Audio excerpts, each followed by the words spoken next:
Di situ muncullah nama Dokter Hamim. Terus kami searching lagi, semakin meyakinkan saat kami melihat YouTube-nya dari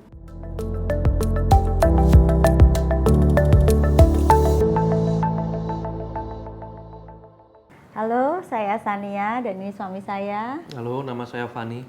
Kami dari Solo, saat ini kami berada di Brawijaya Hospital Saharjo. Saya didiagnosa terkena plasenta akreta di usia 26 minggu. Saat itu ketika dokter fitomaternal menyatakan bahwa saya betul terkena plasenta akreta, itu saya sama sekali tidak merasakan gejala apa-apa. Setelah itu baru di usia 30 minggu saya baru merasakan ada nyeri di bagian bawah perut saya, dan saat saya bilang, dokter ini saya ada nyeri di perut, itu kenapa? Nah, ternyata itu adalah salah satu gejala plasenta akreta. Ya, sebenarnya pada awal kehamilan plasenta akreta itu bisa dideteksi, yaitu di mana terjadi nidasi. Jadi nidasi itu adalah menempelnya hasil fertilisasi di rahim, di mana dia menempelnya. Nah, pada kasus-kasus orang yang sering mengalami sesaria atau bedah sesar, maka vaskularisasi itu banyak terjadi di bagian segmen bawah uterus, dan disitulah hasil fertilisasi akan menempel. Saat menempel itu tumbuhlah kehamilan yang sentralnya ada di bagian bawah uterus. Di situ akan timbul nanti plasenta previa dan ujungnya akan menimbulkan plasenta akreta.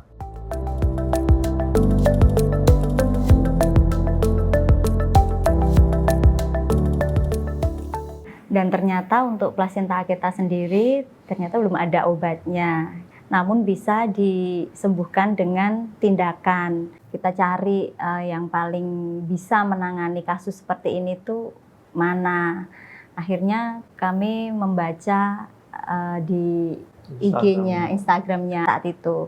Habis itu di situ muncullah nama Dokter Hamim. Terus kami searching lagi, semakin meyakinkan saat kami melihat YouTube-nya dari Brawijaya Hospital tentang pengalaman Dokter Hamim melakukan operasi. Di situ kami jadi semakin tambah yakin untuk ke Dokter Hamim. Sebelumnya kita juga sempat mau ke Singapura, terus nggak jadi karena kita mau coba lagi opsi yang deket dulu ke Jakarta gimana gitu. Kita bikin appointment ke Dokter Hamim saat usia kandungan saya 30 minggu. Kita ketemu Dokter Hamim, kita konsultasi ke Dokter Hamim. Saat itu memberikan kenyamanan, lebih memberikan rasa tenang ke kami untuk kasus resiko pengangkatan rahim, dan jika ada penempelan di organ bagaimana dok? Dia pun juga menjelaskan dengan lebih santai bahwa itu bisa ditangani dan nggak perlu angkat rahim katanya ya. Dari situ kami menjadi lebih tenang dan semakin yakin bahwa Dokter Hamim adalah dokter yang kami pilih untuk menanggulangi plasenta akreta ini. Ya, jadi pada kasus plasenta akreta, pertama yang harus kita pikirkan adalah keselamatan ibu.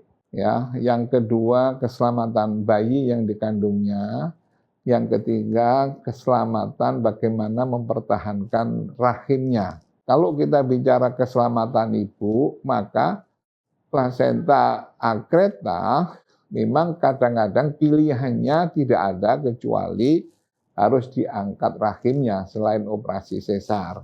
Ya, setelah operasi sesar untuk menyelamatkan ibu, terkadang rahim harus diangkat. Tetapi banyak cara sebenarnya untuk mempertahankan rahim atau untuk mengurangi risiko perdarahan.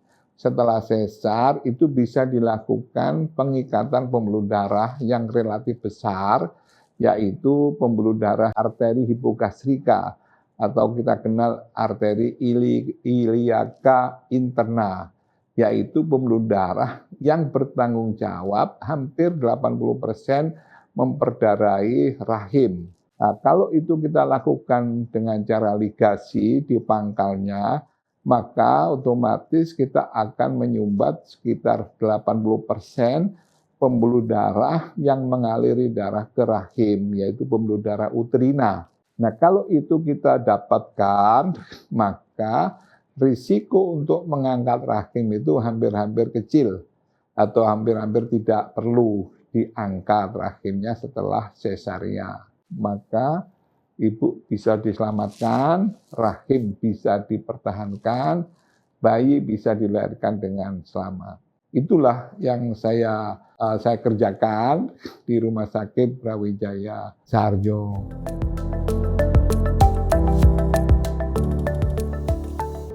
Pertama kali datang dari admission sampai dengan nurse, sampai dengan dokter, itu membuat kami merasa nyaman dan nggak kayak di rumah sakit. Jadi rasanya kayak kita lagi jalan ke mall aja ya, suasana rumah sakitnya ya. Iya. Untuk makan juga nggak kayak di rumah sakit biasanya gitu. Bahkan kita di sini bisa milih makan ya. Kita Makanan mau pun juga variatif juga variatif makanannya. ya. Kita bisa mau makan Indonesian food, apa Western Western food Western. itu kita ditawarin gitu, dan itu di Solo belum ada rumah sakit yang seperti ini gitu. Jadi lebih ke pengalaman pertama yang mengesankan, yang membuat kita seneng gitu. Ini di rumah sakit tapi kok betah gitu ya.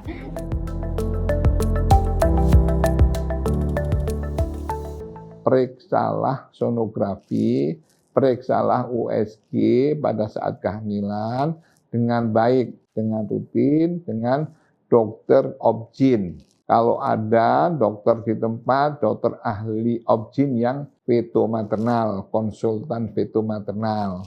Dengan itu, maka kemungkinan plasenta previa akan diketahui sejak dini, artinya sejak kehamilan awal atau sejak trimester 1, 2, dan 3, terus diobservasi, dikawal oleh dokter yang ahli.